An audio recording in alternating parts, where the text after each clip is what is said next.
হে গাইছ, কি খবৰ তোমালোকৰ? আছে সকলোৱে ভাল?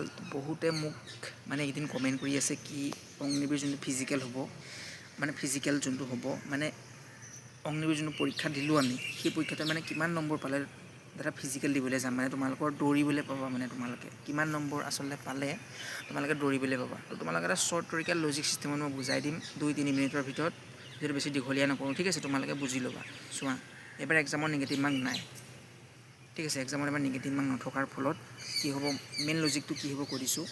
নিগেটিভ মাৰ্ক নথকাৰ ফলত বহুতে মানে ফিজিকেলৰ বাবে চান্স পাব, ঠিক আছে? বহুতে চান্স পাব, আৰু তাত মানে যোনবোৰ তাগৰা ল'ৰা ফিজিকেলত এক্সিলেণ্ট মাৰে, সেইবোৰ ল'ৰাই চাকৰিটো লৈ থৈ দিব। যদি তোমালোকে এক্সামটো ভালদৰে দিছা, যদি মেক্সিমাম 60, 70, 50 যদি পাই যোৱা, ফিজিকেলত তোমালোকে গোট মাৰিলেও নাম অহাৰ চান্স থাকিব। যদি এক্সট্ৰা মাৰ্ক তোমালোকৰ NCC গেম চাৰ্টিফিকেট আৰু ITI চাৰ্টিফিকেট যদি আছে, তোমালোকৰ এক্সট্ৰা মাৰ্ক পাই তোমালোকৰ ফাইনেল কাট অফ লিষ্টত তোমালোকৰ নামটো আহি যাব। কিন্তু যোনবোৰ এক্সট্ৰা মাৰ্ক নাই, এক্সাম বেয়া, ফিজিকেলত গোট মাৰিছে, তেতিয়া মানে নাম অহাৰ চান্সটো বহুত কমি যাব। সেইকাৰণে তোমালোকে মই বাৰে বাৰে কৈ আছোঁ, এক্সামত যদি তোমালোকে 60 মাৰ্ক উঠাইছা বা 50 মাৰ্ক যদি উঠাইছা, ফিজিকেলত যদি তোমালোকে এক্সিলেণ্ট মাৰি দিব পাৰা, তোমালোকৰ চাকৰি পোৱাত কোনো ৰখাব নোৱাৰে। চাকৰি তোমালোকে 2025 চনত অগ্নিবীৰ যোনটো চাকৰি তোমালোকে লাভ কৰিবাই। কিন্তু মেইনলি তোমালোকে কথাটো হ'ল যে তোমালোকে ফিজিকেলত কেনেকুৱা পাৰফৰ্মেঞ্চ দিবৰ বাবে কেনেকুৱা প্ৰেক্টিছ কৰি আছা ফিল্ডত গৈ তোমালোকে অনাই পেলাই ঘূৰি ফুৰিছা নে লগৰ লগত কথা পাতি আছা, তোমাৰ ওপৰত ডিপেণ্ড কৰিব। কিন্তু মেইন ইফেক্টটো লাষ্টত গম পাবা, ঠিক আছে? সেইকাৰণে ফিল্ডলৈ গৈ যদি চেছ যদি তোমালোকৰ কম আছে, চেষ্টৰ প্ৰেক্টিছ কৰা, ঠিক আছে? ভালদৰে প্ৰেক্টিছ কৰা যাতে ছাকচেছ হ'ব পাৰা।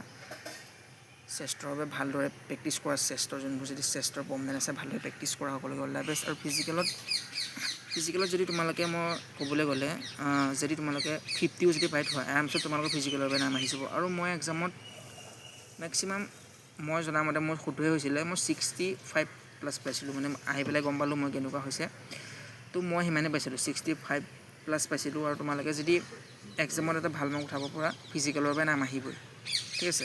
যিহেতু যিমান পাৰা লগাবলৈ শ্বেয়াৰ এটা কৰি দিবা, ঠিক আছে? যোনবোৰে নাজানে, আৰু তোমালোকে যদি এক্সাম বেয়া হৈছে বুলি গম পোৱা, যোনে অলৰেডি এক্সাম দিছা, তো তোমালোকে ফিজিকেলৰ বাবে এক্সিলেণ্ট মাৰিবই লাগিব, ঠিক আছে? কাট অফ তোমালোকে গম পোৱাই কিমান যায়, যোৱাবোৰ যোনবোৰে চাকৰি নাপালে তেওঁলোকেও এবাৰ দিব, ঠিক আছে? তাৰ তুলনাত চাবলৈ গ'লে কাট অফটো অলপ হাই যাব, কাৰণ যোৱাবাৰ যোনবোৰে নাপালে এবাৰতো আকৌ দিব ন। যাৰ ফাৰ্ষ্ট দিছা, অল দ্য বেষ্ট। ফিজিকেলৰ বাবে কষ্ট কৰি থকা, হাৰ নামানিবা আৰু ভয় নকৰিবা। পূৰা দিন ৰাত মেহনত কৰি অগ্নিবীৰ যোনটো 5 মিনিট 30 ছেকেণ্ডৰ আগত সোমাব পাৰা, এটা মজা টাইমত যদি সোমাই যাব পৰা, চাকৰি পক্কা পাবাই, ঠিক আছে?